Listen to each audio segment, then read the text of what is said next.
Hello student, आज हम एक और special treatment of special reserve करने जा रहे हैं। तो that is the topic investment fluctuation reserve.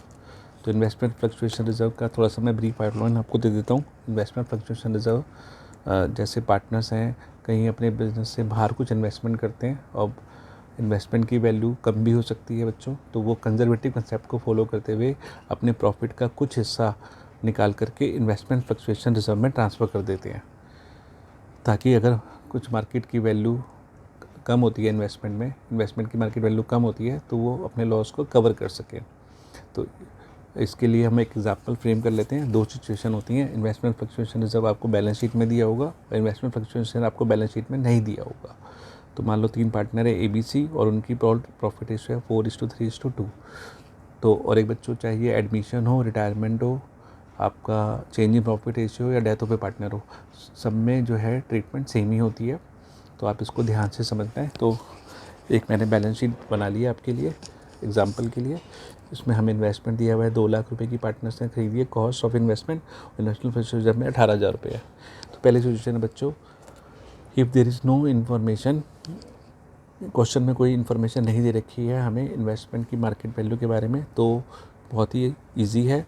जो भी इन्वेस्टमेंट फ्लक्चुएशन रिजर्व होगा वो हम पुराने पार्टनर्स में डिस्ट्रीब्यूट कर लेंगे उनकी प्रॉफिट शेयरिंग रेशो में। तो ये हमारे पास इन्वेस्टमेंट फ्लक्चुएशन में 18,000 रुपये पड़े हैं, रखे हुए हैं। तो इसको हम पार्टनर्स जो है डिस्ट्रीब्यूट कर लेंगे अपनी प्रॉफिट शेयरिंग रेशो में। दैट विल बी 18,000 को हम डिस्ट्रीब्यूट कर देते हैं 4/9, 3/9 एंड 2/9। तो ये हमारा हो जाएगा 4,000, 8,000, 6,000 एंड 4,000, राइट। तो अब हम सिचुएशन नंबर 2 डिस्कस करने जा रहे हैं। If the market value of investment is 2 lakh, if the market value of investment is 2 lakh, अगर मार्केट वैल्यू इन्वेस्टमेंट की हमारी 2 लाख रुपए की होती है, तो बच्चों देखो इसमें भी हमने कॉस्ट जो थी खरीदी भी 2 लाख रुपए की थी और आज मार्केट वैल्यू भी 2 लाख की है, तो हमें कुछ नुकसान हुआ ही नहीं। तो इस केस में ये वाला प्रॉफिट इन्वेस्टमेंट फ्लक्चुएशन भी पार्टनर्स डिस्ट्रीब्यूट कर लेंगे। तो सेम एंट्री होगी, एक बार मैं दोबारा लिख देता हूँ। तो ये सेम एंट्री होगी जो केस 1 की थी। Investment reserve account debit to A's capital account, to B's capital account, to C's capital account. तो ये रिजर्व हमारा डिस्ट्रीब्यूट हो जाएगा। इन्वेस्टमेंट रिजर्व 18,000 रुपये का, गेन 8,000 उनकी ओल्ड रेशो में ही डिस्ट्रीब्यूट करते हैं, 6,000 एंड 4,000, राइट। तो अब हम सिचुएशन नंबर 3 डिस्कस करते हैं, केस 1 की। अगर मार्केट वैल्यू ऑफ इन्वेस्टमेंट 191 रह जाती है, market value of investment is, तीसरा केस कहता है मार्केट वैल्यू ऑफ इन्वेस्टमेंट। और बच्चों ये एग्जांपल मैंने आपकी TS ग्रेवाल बुक से ही लिया है।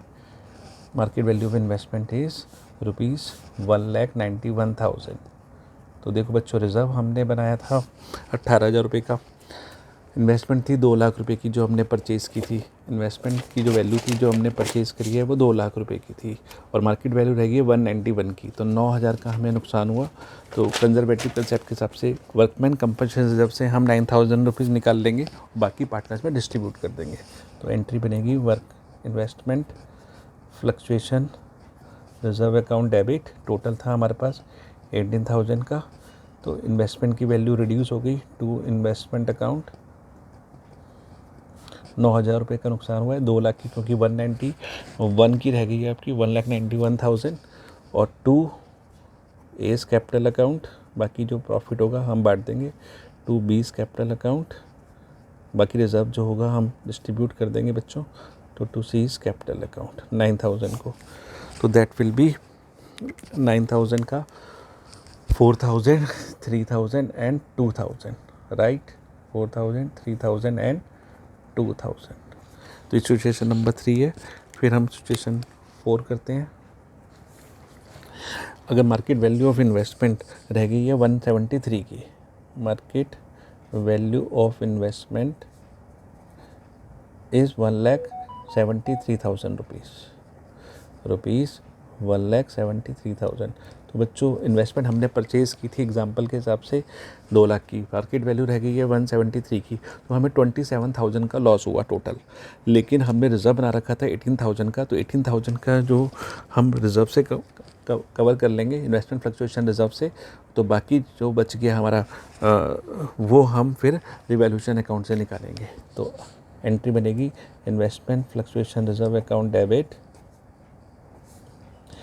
Revaluation account debit, revaluation account debit to investment account.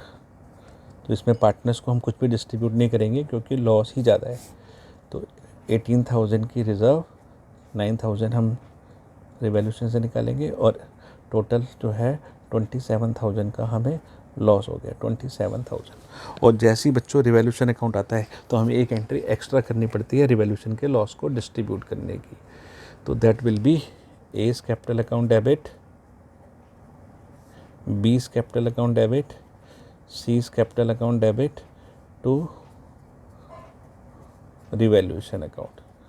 तो वो जो है आपका जो 9,000 का लॉस था वो हम डिस्ट्रीब्यूट कर देंगे 4,000, 3,000 एंड 2,000, राइट। 4,000, 3,000 और 2,000। और फिफ्थ सिचुएशन है बच्चों, तो अगर मार्केट वैल्यू ऑफ इन्वेस्टमेंट ज़्यादा हो जाए, market value of investment, market value of investment rupees 2,18,000। तो देखो अभी तो विन विन सिचुएशन है बच्चों पार्टनर्स के। तो पार्टनर्स का एक तो इन्वेस्टमेंट 2 लाख की थी, 2,18,000 की होगी, तो 18,000 का प्रॉफिट हुआ, तो ये भी हम रिवैल्यूएशन अकाउंट में ट्रांसफ़र करेंगे और जो रिज़र्व है वो भी पार्टनर्स में बांट देंगे। तो investment fluctuation reserve account debit to A, to B और टू सी, ये 18,000 हमारा डिस्ट्रीब्यूट हो जाएगा 8,000, 6,000 एंड 4,000, राइट। उसके बाद जो 18,000 की वैल्यू बढ़ेगी, इन्वेस्टमेंट हमने ली थी बच्चों एग्जांपल में पीछे जाके देख सकते हैं बैलेंस शीट में। तो इन्वेस्टमेंट अकाउंट डेबिट 18,000 का हमें प्रॉफिट हो गया, वो रिवैल्यूएशन में क्रेडिट हो जाएगा।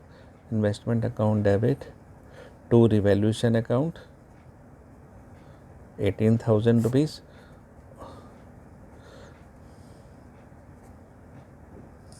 और नेक्स्ट होगा कि जो रिवैल्यूएशन का प्रॉफिट आ गया तो इसको भी हम डिस्ट्रीब्यूट कर देंगे पार्टनर्स में। तो रिवैल्यूएशन की प्रॉफिट की एंट्री एक और करनी पड़ेगी डिस्ट्रीब्यूशन की। तो revaluation account debit to A, to B और टू सी।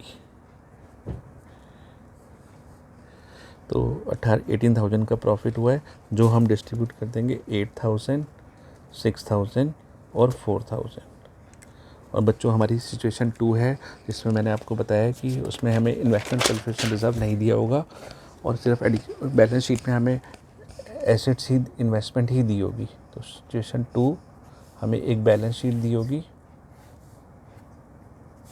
बैलेंस शीट में हमें एसेट साइड में इन्वेस्टमेंट की दिया होगा लेकिन रिजर्व नहीं होगा, इन्वेस्टमेंट फ्लक्चुएशन रिजर्व नहीं होगा। तो इन्वेस्टमेंट हमें मान लो दी हुई है 2 लाख रुपए और उसमें वो कहता है एडिशनल इन्फॉर्मेशन में कि इन्वेस्टमेंट जो है रिड्यूस हो गई है, रिड्यूस्ड बाय ₹15,000, राइट। तो फिर बच्चों ये हम पार्टनर्स को डिस्ट्रीब्यूट कर देंगे। मान लो रिड्यूस हो गई है 18,000 से, 15 नहीं 18 ले लेते हैं राउंड फिगर। तो एंट्री हो जाएगी हमारी, फिर ये रिवैल्यूएशन से सारा कवर करेंगे। तो revaluation account debit to investment account, क्योंकि ये हमारा नुकसान हो रहा है, 18,000 से वैल्यू कम हो गई है और ये सारा का सारा लॉस हम पार्टनर्स को डिस्ट्रीब्यूट कर देंगे। तो एंट्री बनेगी A, B, C to revaluation account. 18,000 को हम डिस्ट्रीब्यूट कर देंगे 4:3 की रेशो में, जो आएगा 8,000, 6,000 और 4,000। और अगर बच्चों इन्वेस्टमेंट की वैल्यू बढ़ जाती है, second example, investment increased by, investment increased by let's say ₹36,000 अगर वैल्यू बढ़ गई है तो वो रिवैल्यूएशन अकाउंट में क्रेडिट हो जाएगा, क्योंकि रिजर्व तो है नहीं, तो सारा का सारा अमाउंट रिवैल्यूएशन अकाउंट में जाएगा। Investment account debit to revaluation account, ये हमें प्रॉफिट है तो रिवैल्यूएशन अकाउंट में क्रेडिट हो जाएगा, और ये सारा का सारा प्रॉफिट हम पार्टनर्स में डिस्ट्रीब्यूट कर देंगे, क्योंकि रिवैल्यूएशन अकाउंट आते ही आपको एक एडिशनल एंट्री प्रॉफिट की या लॉस की आपको करनी पड़ती है। तो revaluation account debit to A's capital account, to B और टू सी। तो 36,000 को हम डिस्ट्रीब्यूट कर देंगे, दैट विल बी 16,000, 12,000 एंड 8,000।